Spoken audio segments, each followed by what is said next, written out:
Allô, allô, chers amis, Pierre Thibault pour les ministères Compassion Québec. Alors, le sujet, avez-vous revêtu l'habit de noces? As-tu revêtu l'habit de noces? Et entre parenthèses, obligatoire. OK? L'habit de noces, en passant, elle est obligatoire. Et nous allons voir pourquoi. Amen. On va débuter par la lecture de la parole de Dieu, n'est-ce pas?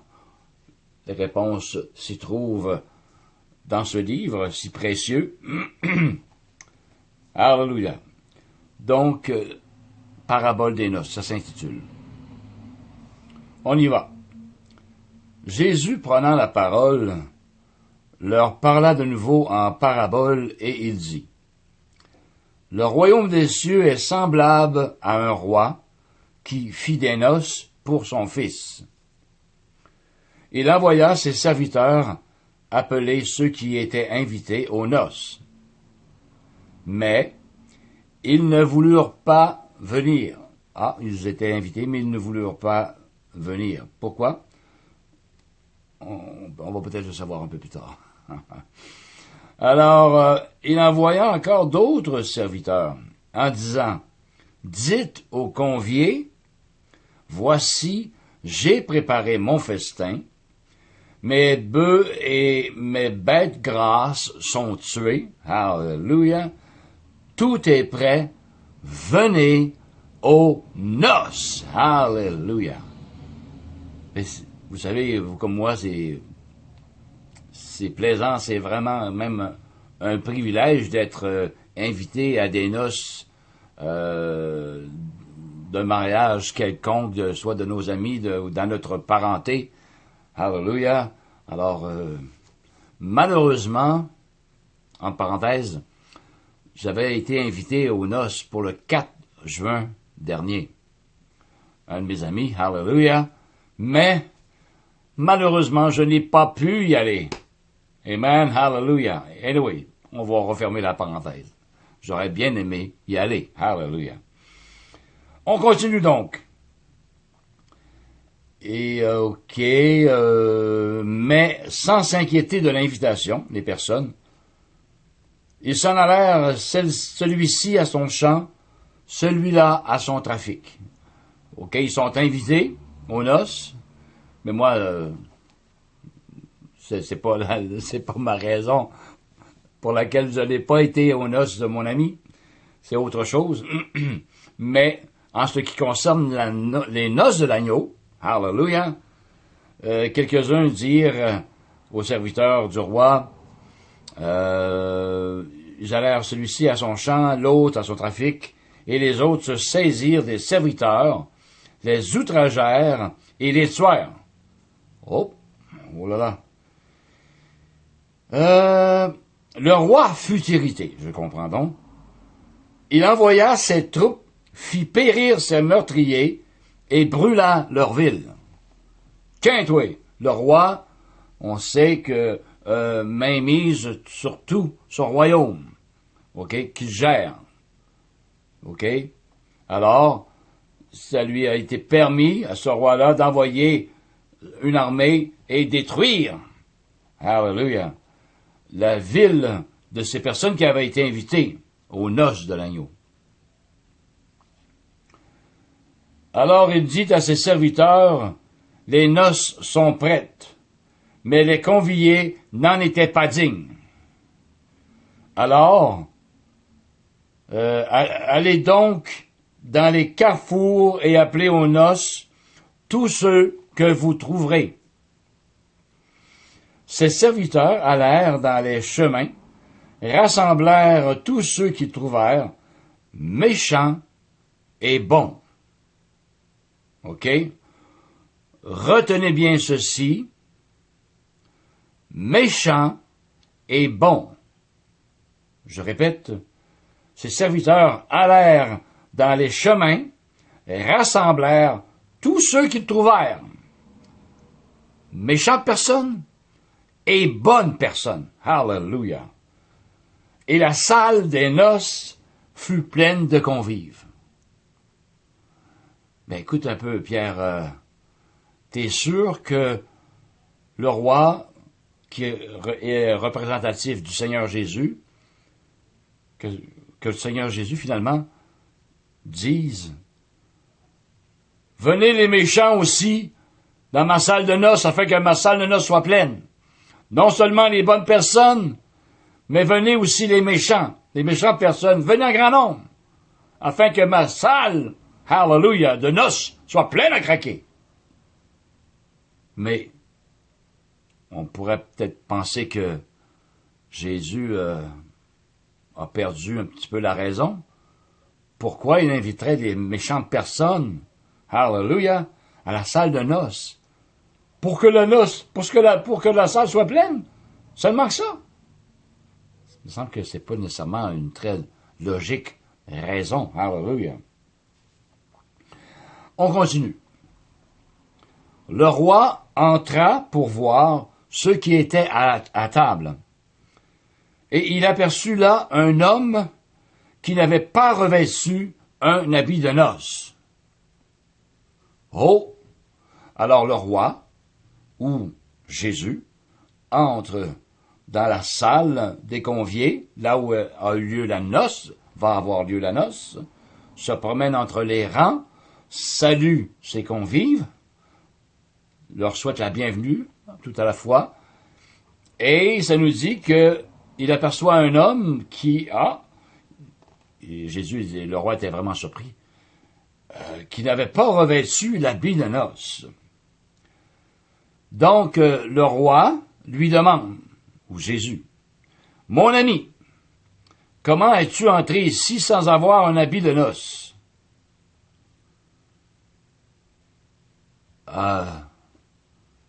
La Bible nous dit que cet homme eut la bouche fermée. Il ne savait que répondre. Hallelujah. Peut-être que dans son fort intérieur, il se disait, je suis une des bonnes personnes qui a été choisie qui a été invitée pour aller à la noce de l'agneau. Cependant, le roi, le maître de la cérémonie, me dit, pourquoi je n'ai pas revêtu la robe de noces? Pourquoi je n'ai pas la robe de noces sur moi? Hallelujah! Alors moi, je pensais que j'ai quand même mené une bonne vie ici-bas, sur terre. J'aurais peine à imaginer que Dieu est amour, premièrement. Que Jésus me dise, « Hey, mon ami, qu'est-ce que tu fais ici? » Ben, je pensais entendre moi-même, ben, je suis une bonne personne et on m'a ramassé. Donc, je me suis dit, non, je n'ai pas besoin de cette robe de noces, car je sais que je suis une bonne personne et j'ai mené une bonne vie le mieux que je pouvais l'amener. Hallelujah. Mais, on voit bien que ce n'était pas suffisant pour que le roi lui dise, qu'est-ce que tu fais ici, hallelujah, dans ma salle de noces, sans avoir revêtu l'habit de noces, qui est primordial, obligatoire. Mais cet homme, hallelujah, à cause de la vie paisible et bonne qu'il avait menée, se disait en lui-même, hallelujah, il va sûrement m'inviter, oui, mais me garder avec lui, hallelujah, parce que je suis une bonne personne. Mais oh, quelle déception!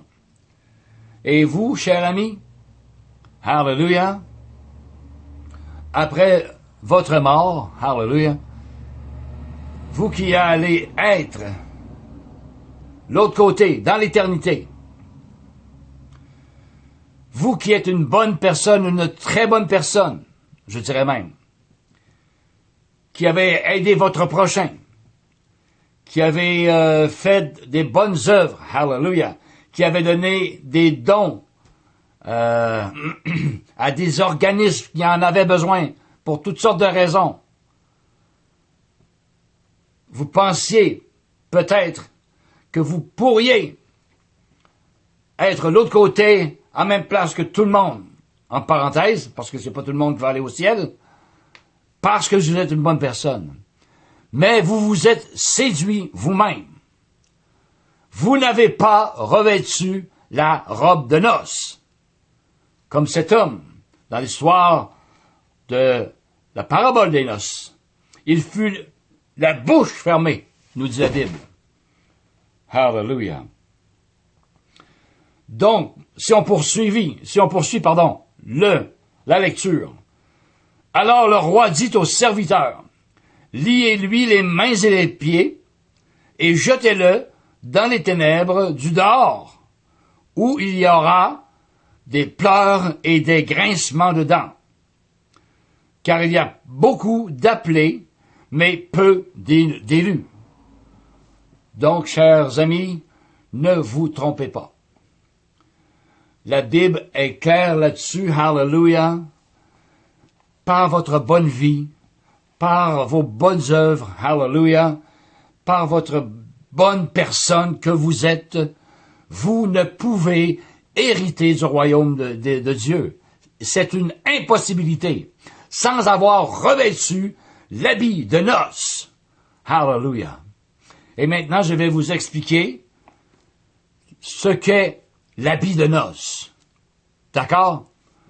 Donc, l'habit de noces est représentatif du pardon de Dieu en Jésus-Christ, du sang de Jésus-Christ qui a coulé une fois pour toutes sur la croix de Golgotha, afin que vous ayez, hallelujah, le pardon de vos péchés et que vous soyez justifiés. Amen. Et que vous passiez des ténèbres à la lumière, du royaume de Satan au royaume de Dieu. OK? C'est ce qui se passe. Hallelujah. C'est ce qui s'est passé lors de la crucifixion de Jésus-Christ. Il vous a pardonné. Il vous a justifié. Hallelujah. Il vous a fait passer des ténèbres à la lumière, du royaume de Satan au royaume de Dieu. Hallelujah. Il a enlevé la condamnation éternelle qui pesait sur vous. Il l'a pris sur lui, nous dit la Bible, dans Ésaïe 53. C'est ce que représente, hallelujah, la robe de noces, cher ami. Alors, ne vous dites pas en vous-même, je suis une bonne personne. Lorsque je mourrai, Dieu est amour, ce qu'on me dit, je vais sûrement aller au ciel. Mais encore là, vous n'avez aucune certitude. Si vous êtes franc avec moi, dans vos cœurs, dans vos pensées, vous n'avez aucune certitude que vous allez être au paradis, au ciel, dans la présence de Dieu. Hallelujah. À cause que vous êtes une bonne personne. Ne vous y méprenez pas, chers amis. Pardon. Ça vous prend absolument la robe de noces. C'est-à-dire que ça vous prend absolument le pardon de Dieu en Jésus-Christ. Jésus-Christ est le rémunérateur de ceux qui le cherchent. Hallelujah. Sans effusion de sang, il n'y a point de pardon, nous dit Dieu, dans sa parole. Donc, soyez réconciliés avec Dieu. Mettez-vous en règle avec Dieu. Ne vous dites pas, oh, ils vont me pardonner. Je suis pas mal certain que, mais que j'arrive au ciel, ou l'autre côté, Dieu va me pardonner. Détrompez-vous. C'est déjà fait. Il vous a déjà pardonné. C'est ça qu'il faut comprendre. C'est ça qu'il faut saisir. Hallelujah. Il y a presque même plus de 2000 ans passés. Jésus sur la croix, c'est l'œuvre qui est venue accomplir. L'œuvre de Dieu qui est venue accomplir pour vous sauver, vous et moi, de nos péchés et de la condamnation éternelle, de l'enfer éternel, finalement. Séparés loin de la face de Dieu. Amen. Hallelujah. Alors, ne vous méprenez pas, chers amis. Ça vous prend obligatoirement la robe de noces pour aller au ciel. Et c'est vous-même qui devez vous revêtir de cette robe de noces.